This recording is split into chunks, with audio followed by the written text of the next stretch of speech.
ഇഞ്ചോടിഞ്ച് പോരാട്ടമാണ് ഇത്തവണ ഉടുമ്പൻചോലയിൽ. എം മണി മത്സരരംഗത്തില്ലാത്തതിന്റെ ഗുണം ലഭിക്കുമെന്നാണ് UDFന്റെ പ്രതീക്ഷ. എന്നാൽ തങ്ങളുടെ ചുവപ്പുകോട്ട ഇത്തവണയും നിലനിർത്താമെന്ന ആത്മവിശ്വാസത്തിലാണ് ഇടതുപക്ഷം.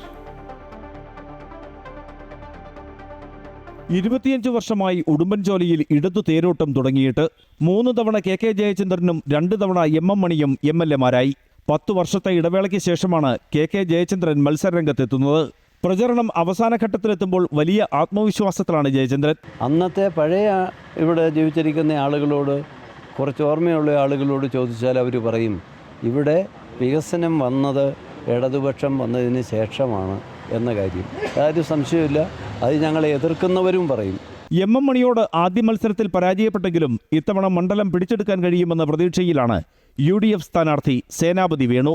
ഞങ്ങൾ തികഞ്ഞ ആത്മവിശ്വാസത്തിലാണ്. എൻ്റെ സ്ഥാനാർത്ഥിത്വം അത് ഈ നാട്ടിലെ സാധാരണക്കാരൻ ഏറ്റെടുത്തിരിക്കുകയാണ്. തികഞ്ഞ ആത്മവിശ്വാസത്തിലാണ്, വലിയ ആവേശത്തിലാണ് പാർട്ടി പ്രവർത്തകർ. അതുകൊണ്ട് വിജയത്തിൽ കുറഞ്ഞ ഒന്നും ഞങ്ങൾ പ്രതീക്ഷിക്കുന്നില്ല. വോട്ട് വിഹിതം പരമാവധി ഉയർത്താനുള്ള ശ്രമത്തിലാണ് NDA സ്ഥാനാർത്ഥി സംഗീത വിശ്വനാഥൻ. വലിയ മാറ്റം കൊണ്ടുവരണം എന്ന് തന്നെയാണ് ഇവിടുത്തെ ജനങ്ങൾ ആവശ്യപ്പെടുന്നത്. കാരണം കഴിഞ്ഞ കുറേ കാലങ്ങളായിട്ട് 10-25 വർഷമായിട്ട് ഇവിടെ LDF ഭരിക്കുകയുണ്ടായി. പക്ഷേ ഇന്ന് ഇവിടുത്തെ പരാധീനതകൾക്ക് ഒരു അറുതി വരുത്താനായിട്ട് ഒരു ഭരണകർത്താക്കൾക്കും സാധിച്ചിട്ടില്ല.